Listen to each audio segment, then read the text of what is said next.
In nursing school, I discovered that I had a second brain that literally saved my nursing school career. Here it is. It's much more organized than the original. Let's talk about it.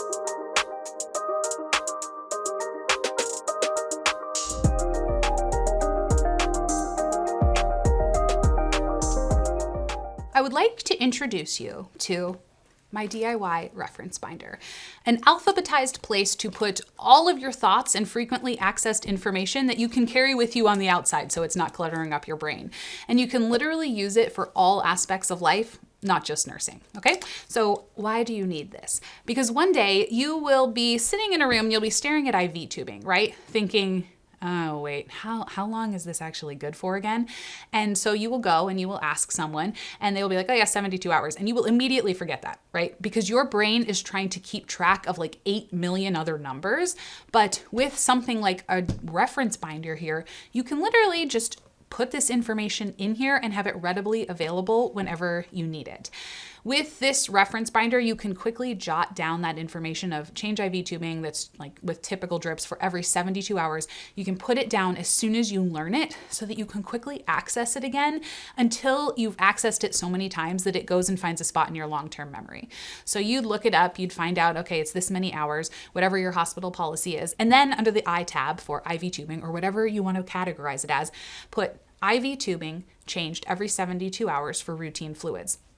And you can use this for medications, procedures, common treatments to expect based on the diagnosis that your patient has, what the med room door code is, literally anything.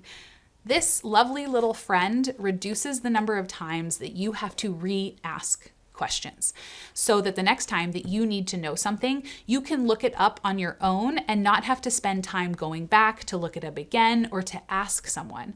And this is so helpful for starting to boost your own confidence, because when you feel like you can do something on your own, somewhat autonomously, absolutely, like if you still have questions or you just want to verify and like double check the information is right, you should do that. But being able to start doing things by yourself is a huge step in feeling like you actually can do this. Because remember, you can do this. You can do the hard things. You're doing great. In terms of actually acquiring an A to Z notebook, you can make your own like I did. I just bought a random notebook at Target and then bought tabs and then wrote the alphabet on them and, like slapped it together. Or you could actually buy an alphabetized notebook or do like it digitally with something like GoodNotes or, any of those app taking things. Whatever works the best for you. This, I promise you, completely changed my practice as a nurse and an NP, and I hope it does the exact same for you. Okay, I hope that helped clear up a few things for you. That is honestly our goal here at Lecturio, to make your nursing school life as simple as we can. If you are looking for an all-in-one studying, learning platform to get you through your prereqs, nursing school, or for some post-graduation guidance, honestly, look no further. You can click right here or in the description below to check out our whole website or app, or check out one of these videos that we just made for students like you. See you there.